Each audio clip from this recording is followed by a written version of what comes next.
It's always being reinvented. There's also classical roots in it. You're allowed to make mistakes and fail, and then you learn from that. And then you also use your imagination, creativity. I just love the freedom of being able to create whatever I want and make beauty on a plate. So it's a 2-year program, and they're always surprised at how much is packed into a day. But by the time they're done, they're almost seasoned cooks.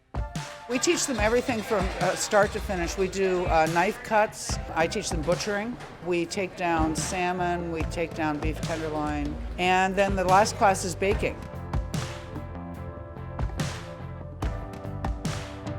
We need to teach them everything from sanitation to cake decorating to ice sculpting, everything.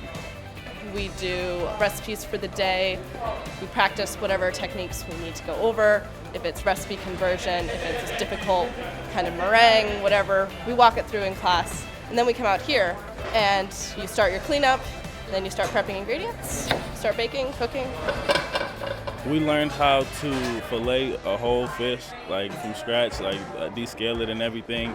We're learning the proper names of things and different measurements.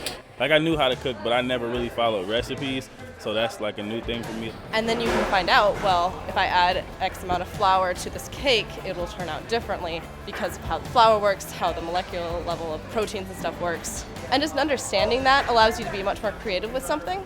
Students get their first semester downstairs to acquire some skills, and then they come upstairs and run the restaurant.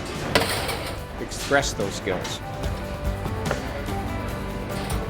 We want them to get an idea of what it's like in the real world, and this is the class that most closely mirrors the real life situation.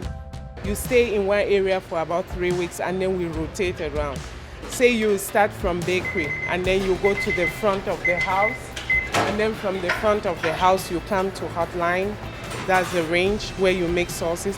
It kind of builds your skills so that if you go to the real world restaurant, those things will not be new to you. What I'm hoping that they gain in this semester is to learn how to read the kitchen. See where the need is, see what needs to be done, and jump in and do it. And the second part of that sometimes is the hardest, which is they have to work in a team. The hands-on work is what they're here for. That's what they're really eager for. So we're really feeding their spirits too. You have to be able to touch the food, work with it, understand why it failed, what you could do better, why it worked, what made it amazing, and just really feel the food, because it's food. You can't know how something tastes by reading about it. I love watching them feel like they've got a success on their hands. And also, when something fails, when they can troubleshoot it and say, look, and they're real excited about, okay, I learned this from this problem. I watch them be more confident in life and as cooks. I'm getting 3 calls a week for people wanting our students. And if they apply themselves, there's no reason why they can't really soar out there. Their profession can go all over the world. They can travel, everybody wants to eat, and you can do all sorts of stuff with this. And if you're in love with it, you'll find places to use it. But if you come and learn the skills, it's even better, because then you understand the foundation of all the food that you're making, and it just gives you a platform for creativity, where you can build off that and make whatever else you want.